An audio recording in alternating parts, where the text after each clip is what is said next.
Hello guys, good morning सभी को।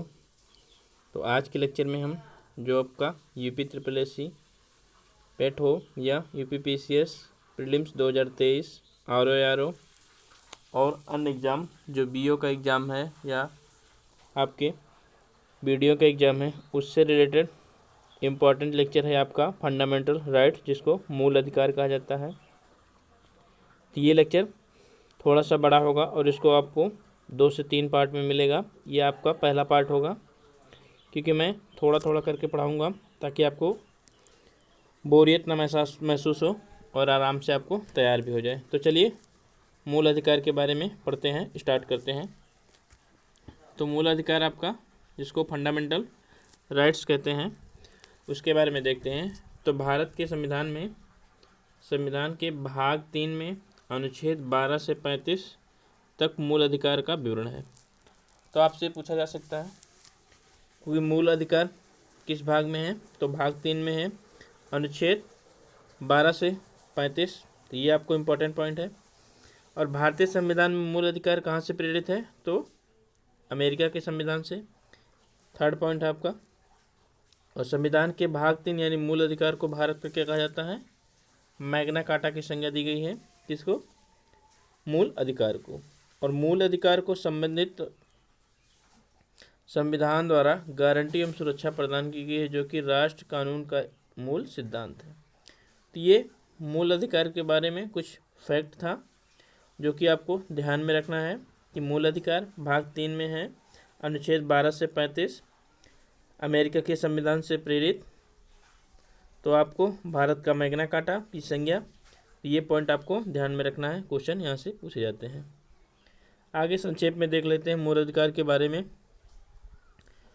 तो समता का अधिकार आर्टिकल अनुच्छेद 14 से लेकर 18 तक में, स्वतंत्रता का अधिकार अनुच्छेद 19 से 22 तक, शोषण के विरुद्ध अधिकार अनुच्छेद 23-24, धर्म की स्वतंत्रता का अधिकार अनुच्छेद 25 से 28, संस्कृति और शिक्षा संबंधी अधिकार अनुच्छेद 29-30, संपत्ति का अधिकार अनुच्छेद 31 और संवैधानिक उपचारों का अधिकार अनुच्छेद 32। तो आपको ध्यान में रखना है कि मूल संविधान में आपके 7 मूल अधिकार थे, लेकिन 44वें संविधान संशोधन 1978 द्वारा संपत्ति के अधिकार को क्या किया गया, मूल अधिकार से हटा दिया गया। अब यह क्या हो गया है, आपका एक विधिक अधिकार हो गया है। तो अब विधिक अधिकार है जिसको आर्टिकल 300 का में रखा गया है। तो आपको ये ध्यान में रखना है, किसको, संपत्ति के अधिकार को। चलिए आगे देख लेते हैं।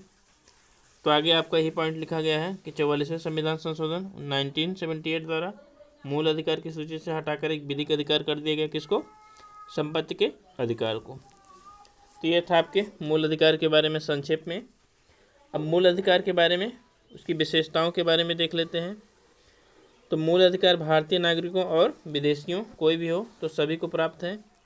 हालांकि कुछ मूल अधिकार जो है वो सिर्फ नागरिकों को ही प्राप्त है। तो उनमें से कौन कौन से हैं, तो उसके बारे में देख लेते हैं। पहला आपका अनुच्छेद 15, धर्म मूल वंश के आधार पर विभेद नहीं। अनुच्छेद 16, नियोजन के अवसर वाला है। और अनुच्छेद 19, वाक एवं अभिव्यक्ति की स्वतंत्रता। अनुच्छेद 29 और अनुच्छेद 30। तो आपको ध्यान में रखना है कि 5 अनुच्छेद हैं आपके जो सिर्फ भारतीय नागरिक को प्राप्त हैं, विदेशी को नहीं। आर्टिकल 15, 16, 19, 29, 30। तो आपको ये ध्यान में रखना है। अगला पॉइंट देख लेते हैं। तो मूल अधिकार सीमित है। तो मूल अधिकार कभी असीमित नहीं होता है। मूल अधिकार की एक सीमा है और वाद योग्य है। तो राज्य उन पर युक्त प्रतिबंध लगा सकता है। हालांकि इसका निर्णय कौन करता है, अदालत आपका, जो कि उच्चतम न्यायालय है। पॉइंट नंबर 3 देख लेते हैं। तो इनमें से कुछ मूल अधिकार नकारात्मक प्रवृत्ति के हैं और कुछ सकारात्मक, जैसे व्यक्तियों की विशेष सुविधाओं का प्रावधान क्या है, व्यक्तियों के लिए विशेष सुविधा का प्रावधान। तो ये क्या है, आपका पॉजिटिव वे में है, सकारात्मक प्रवृत्ति का है। तो जिसमें नहीं का प्रयोग किया गया है वो आपके नकारात्मक प्रवृत्ति के हैं और जो सकारात्मक हैं वो आपके पॉजिटिव वे में दिखेंगे आपको। तो अगला पॉइंट देख लेते हैं कि मूल अधिकार के उल्लंघन होने पर व्यक्ति न्यायालय में जा सकता है, और वो उल्लंघन होने पर किस में जाएगा, या तो डायरेक्ट व्यक्ति आपके उच्चतम न्यायालय में जा सकता है हाई कोर्ट में, या तो व्यक्ति डायरेक्ट सुप्रीम कोर्ट में जा सकता है यानी कि उच्चतम न्यायालय या उच्च न्यायालय में जा सकता है उसके उल्लंघन होने पे। नेक्स्ट पॉइंट देख लेते हैं, पॉइंट नंबर 6 कह रहा है कि मूल अधिकार अस्थायी नहीं है। तो मूल अधिकार ये निश्चित नहीं है कि हमारे पास जितने मूल अधिकार है उतने ही रहेंगे, बढ़ भी सकते हैं और घट भी सकते हैं। हालांकि जो मूल अधिकार का मूल ढांचा है उसमें परिवर्तन नहीं किया जा सकता। तो इसमें क्या कहेगा कि संसद इसमें कटौती या कमी कर सकती है, लेकिन संशोधन अधिनियम के तहत, ना कि साधारण विधेयक। तो मतलब जैसे आपको पिछले लेक्चर में बताया गया था कि आर्टिकल 2(3) के अनुसार संसद किसी राज्य के नाम में परिवर्तन, उसकी सीमा में बढ़ोतरी घटौती कुछ भी कर सकती है। तो वो किससे करती है, साधारण विधेयक से। लेकिन यदि आपके फंडामेंटल राइट में परिवर्तन करना है तो संसद को विशेष बहुमत की आवश्यकता होगी, तो इसलिए इसको साधारण बहुमत से नहीं किया जा सकता। इसी के बारे में ये लिखा गया है। इसके बाद क्या पॉइंट है, हालांकि संसद मूल अधिकार के मूल ढांचे को परिवर्तित नहीं कर सकती है। तो ये पॉइंट है आपका इम्पोर्टेंट है। क्वेश्चन पॉइंट नंबर 7 देख लेते हैं कि राष्ट्रीय आपातकाल के दौरान अनुच्छेद 20 और 21 को छोड़कर सभी मूल अधिकार क्या हो, निलंबित हो सकते हैं। तो आपका ये पॉइंट है, अनुच्छेद 20-21 को छोड़ के सभी जो होते हैं वो निलंबित हो सकते हैं। नेक्स्ट पॉइंट है कि अनुच्छेद 19 में उल्लेखित 6 मूल अधिकार, अभी आप देखेंगे आगे कि 6 मूल अधिकार वो कौन कौन से हैं, तब तक स्थगित किया जा सकता है जब, कब स्थगित किया जाता है, जब युद्ध या विदेशी आक्रमण के आधार पर राष्ट्रीय आपातकाल की घोषणा की गई हो। कब की गई हो, युद्ध या विदेशी आक्रमण, बाह्य आक्रमण के आधार पर राष्ट्रीय आपातकाल की। यहाँ एक पॉइंट है कि आपका जो सशस्त्र विद्रोह है वो ही एक राष्ट्रीय आपातकाल का है। तो सशस्त्र विद्रोह के आधार पे आर्टिकल 19 को स्थगित नहीं किया जा सकता, ये पॉइंट आपको ध्यान में रखना है। तो कभी कभी आ सकता है कि राष्ट्रीय आपातकाल के दौरान अनुच्छेद 19 के निलंबित हो जाते हैं 6 मूल अधिकार। तो ऐसा नहीं होगा क्योंकि वो 2 परिस्थितियों में होते हैं, एक है युद्ध और बाह्य आक्रमण के। तो सशस्त्र विद्रोह के आधार पे आर्टिकल 19 के 6 मूल अधिकार को निलंबित नहीं किया जा सकता, ये आपका पॉइंट है। आगे देख लेते हैं अनुच्छेद 33 के बारे में। तो अनुच्छेद 33 क्या कह रहा है कि सशस्त्र बलों, अर्धसैनिक बलों, पुलिस बलों, गुप्तचर संस्थाओं और ऐसी ही सेवाओं से संबंधित सेवाओं के क्रियान्वयन पर संसद प्रतिबंध आरोपित कर सकता है। तो संसद प्रतिबंध लगा सकता है किस पे, सशस्त्र बलों पे, अर्धसैनिक बलों पे, पुलिस बलों पे। तो ये किस में किया है, आर्टिकल 33 में।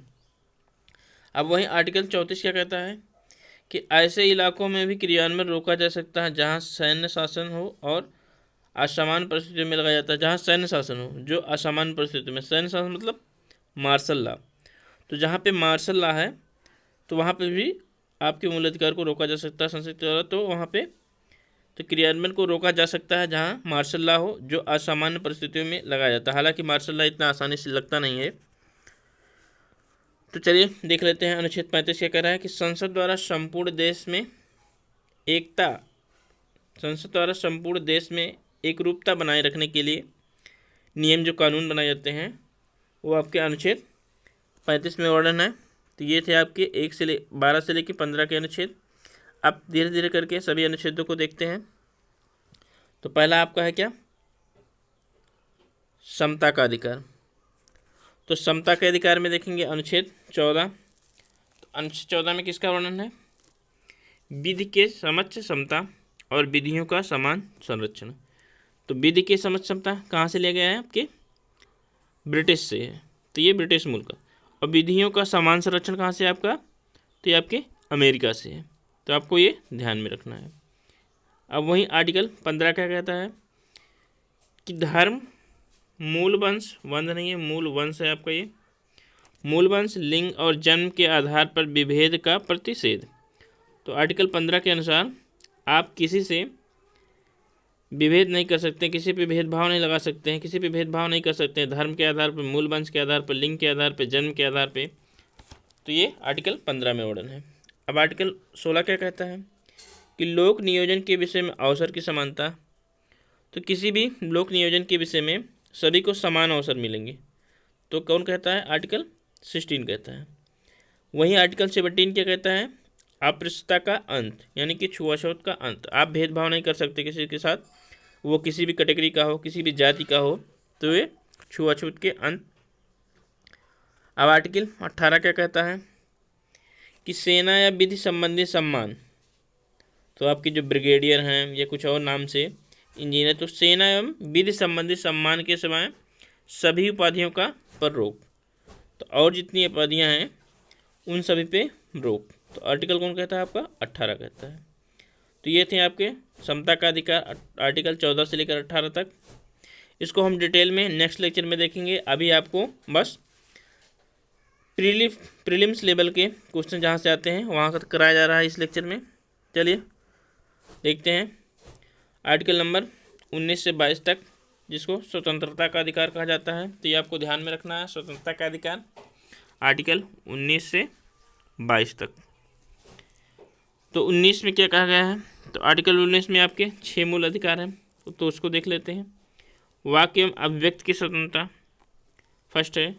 शांतिपूर्वक और निरायुध सम्मेलन का अधिकार। तो आप सम्मेलन कर सकते हैं लेकिन शांतिपूर्वक, ये नहीं कि आप उपद्रव करें, अशांति फैलाएं। तो ये करने का अधिकार सुप्रीम कोर्ट या हमारा संविधान नहीं देता है। तो आप शांतिपूर्ण ढंग से सम्मेलन कर सकते हैं, धरना दे सकते हैं, कोई दिक्कत नहीं है। पॉइंट 3 क्या कहता है कि सहकारी समितियां बनाने का अधिकार। तो आप सहकारी समितियां बना सकते हैं, कोई भी समिति आप बना सकते हैं, उसका अधिकार है आपके पास। चौथा पॉइंट क्या कहता है कि भारत के राज्य क्षेत्र में सर्वत्र आचरण संचरण करने का अधिकार। तो आप कहीं पे भी संचरण कर सकते हैं। पांचवा कहता है भारत के किसी भी क्षेत्र में आप घूम सकते हैं, जाके बस सकते हैं, वहाँ के निवासी हो सकते हैं। हालांकि कुछ पूर्वोत्तर राज्य हैं जो आपके, तो वहाँ पे आपको परमिट लेने की आवश्यकता होती है, जैसे अरुणाचल प्रदेश, नागालैंड, मणिपुर। तो इन सब राज्यों में जाने के लिए आपको वहाँ के राज्य सरकार से परमिशन लेना पड़ता है। तो कुछ हैं आपके पूर्वोत्तर राज्य, तो आपको ध्यान में रखना है। नेक्स्ट कहता है 46 व्यापार या कारोबार करने का अधिकार। तो सभी को व्यापार और कारोबार करने का अधिकार है। तो ये आपके थे आर्टिकल 19। और भी आर्टिकल 19 में है जिसमें आपकी प्रेस की स्वतंत्रता है, इंटरनेट का अधिकार है। तो वो सब किस में आते हैं? आर्टिकल 19 में, उसको डिटेल में देखेंगे। आप देखते हैं आर्टिकल 20। तो आर्टिकल 20 क्या कहता है? अपराधों के लिए दोष सिद्ध के संबंध में संरक्षण। तो अपराधों के लिए आपको अपना दोष सिद्ध करना है, तो उसके लिए आपको संरक्षण मिलेगा। ये कहता है कौन? आर्टिकल 20। आर्टिकल 21 क्या कहता है? प्राण एवं दैहिक स्वतंत्रता का अधिकार। तो आपको प्राण एवं दैहिक स्वतंत्रता का अधिकार है। तो उसमें क्या क्या हो गया? जैसे आपको जीवन जीने का अधिकार है, स्वच्छ जल पीने का अधिकार है, पर्यावरण स्वच्छ पर्यावरण में वायु मतलब ऑक्सीजन लेने का अधिकार है, अपना जीवन साथी चुनने का अधिकार है। तो ये है आर्टिकल 21 में, इसको भी विस्तार से देखेंगे। अब आर्टिकल 22 क्या कहता है कि कुछ दशाओं में गिरफ्तारी और निरोध का अधिकार। तो आपको कुछ दशाओं में गिरफ्तारी, तो आपको कारण पूछने का अधिकार है कि आप मुझे गिरफ्तार क्यों कर रहे हैं। तो इन सब का आपको कुछ मामलों में, हालांकि सभी मामलों में नहीं, तो इसको भी आपको डिटेल में देखेंगे। तो ये था आज का पॉलिटी का फंडामेंटल राइट का लेक्चर, जो कि आपको 3 पार्ट में मिलेंगे। तो आपको अभी आप अनुच्छेद 22 तक मिला है, कल इसी का विस्तार से वर्णन किया जाएगा अनुच्छेद 14 से लेकर 22 तक का। तो आप उस लेक्चर को देखना ना भूलें। यदि आप चैनल पर नए हैं तो चैनल को सब्सक्राइब करें, शेयर करें। थैंक यू, मिलते हैं कल।